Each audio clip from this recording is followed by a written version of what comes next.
आज हम एक नए टॉपिक के बारे में बात करने वाले हैं, एंजियोस्पर्म। एंजियोस्पर्म मीन्स क्या होता है? ग्रीक वर्ड में इसको एंजियोन्स कहा जाता है। एंजियोन्स का मतलब केस होता है, स्पर्मा का मतलब सीड होता है।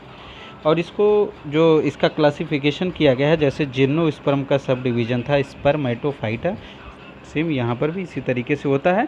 इसका मतलब ये होता है कि सीड वाले प्लांट, इसमें भी सीड होते हैं, बट दोनों में डिफरेंस यही था कि वो कवर्ड सीड होते, ये कवर सीड होता है, वो क्या होता है, नगेट सीड होते हैं। ठीक है, तो इसी तरीके से यहाँ पर जो हम बात करें कि which include the following plants in which the seed are enclose in the fruits. आपने देखा यहाँ पे इनके जो सीड होते हैं इनक्लोज होते हैं इन द फ्रूट्स। ठीक है, और ये आपने देखा कि ये वेस्कुलर प्लांट होते हैं, इसका मतलब ये है कि जाइलम और फ्लोएम वेल डेवलप होते हैं यहाँ पे। ठीक है, किसी भी बेस पर ये जो जाइलम और फ्लोएम होते हैं उसके टाइप के बेस पर जो हम बात करें यहाँ पे, तो ये सारी चीज़ें यहाँ पर प्रेजेंट होते थे। जिम्नोस्पर्म में आपने देखा था कि वेसल और कंपेनियन सेल कहीं ना कहीं एब्सेंट था।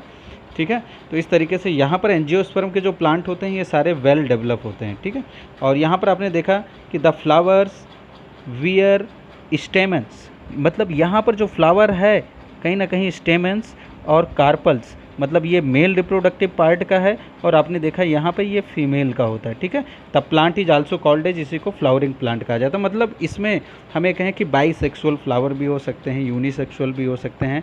स्टेमेंस को आपने देखा मेल रिप्रोडक्टिव ऑर्गन्स कहा जाता है, ये कहीं ना कहीं पोलन ग्रेन्स को प्रोड्यूस करते हैं। ठीक है, और पोलन ग्रेन एक आप देखोगे गैमीट्स है, और ये गैमीट्स जब फीमेल रिप्रोडक्टिव सिस्टम पर जाएगा, मतलब कार्पल पर जाएगा, तो ये कहीं ना कहीं फर्टिलाइज्ड होकर के एम्ब्रियो बन जाता है। ठीक है, तो इसी तरीके से जो कार्पल होता है फीमेल रिप्रोडक्टिव ऑर्गन्स है, और कहीं ना कहीं यहाँ पर वियर ओव्यूल होते हैं, ओव्यूल्स डेवलप होकर के सीड बनाता है। ठीक है, और आप यहाँ पर समझ सकते हो कि ओवरी डेवलप होकर के क्या बनाएगा, फ्रूट्स बनाता है। ठीक है, तो ओवरी डेवलप होगा तो फ्रूट्स बनेगा।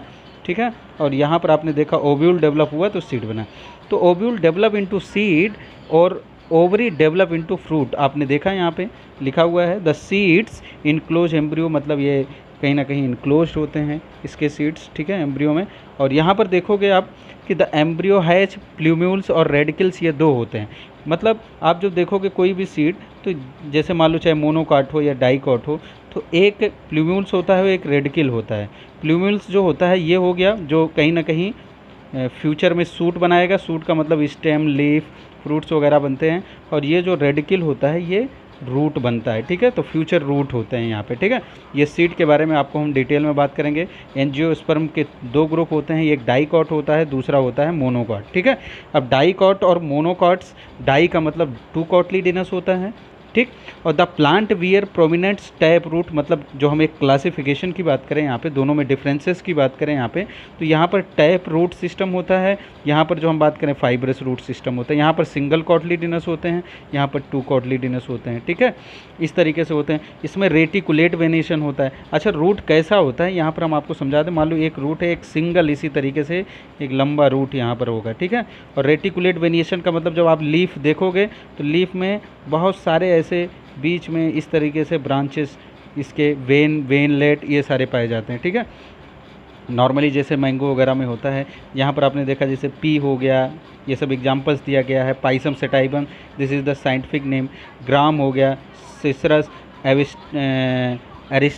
एरिटिनम्स, सिसरस एरिटिनम ग्राम का मतलब चने का। मस्टर्ड, ब्रेसिका कैम्पेस्टिक, सरसों का। इस तरीके से इसका साइंटिफिक नेम भी दिया गया है यहाँ पे। ठीक है, और यहाँ पर आप जब देखोगे मोनोकॉटलीडेनस क्या होता है, सिंगल कॉटलीडेनस हमने बताया ही, और इसमें जैसे रेटिकुलेट वेनेशन होता है, इसी तरीके से यहाँ पर यह पैरेलल वेनेशन होता है। पैरेलल का मतलब जैसे आप बनाना देखोगे ना, ये बनाना है, ठीक है, बनाने की लीफ होती है। ठीक है, तो यहाँ पर इस तरीके से एक पैरेलल में होगा। यहाँ पे आपने देखा बहुत सारे ऐसे ब्रांचेस थे। ठीक है, और इस तरीके से यहाँ पर ये फाइब्रस रूट कैसा होता है, फाइब्रस रूट में इस तरीके से बहुत सारे ऐसे निकले रहेंगे। यहाँ पर आपने देखा एक सीधा निकला हुआ था। ठीक है, इस तरीके से था, मेन रूट था, उसमें से बहुत सारे प्राइमरी और सेकेंडरी।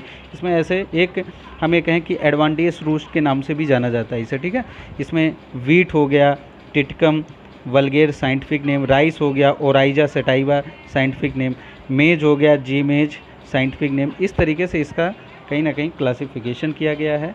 ठीक है, तो एंजियोस्पर्म का टॉपिक ये लास्ट टॉपिक था, कंप्लीट हुआ आपका। धन्यवाद।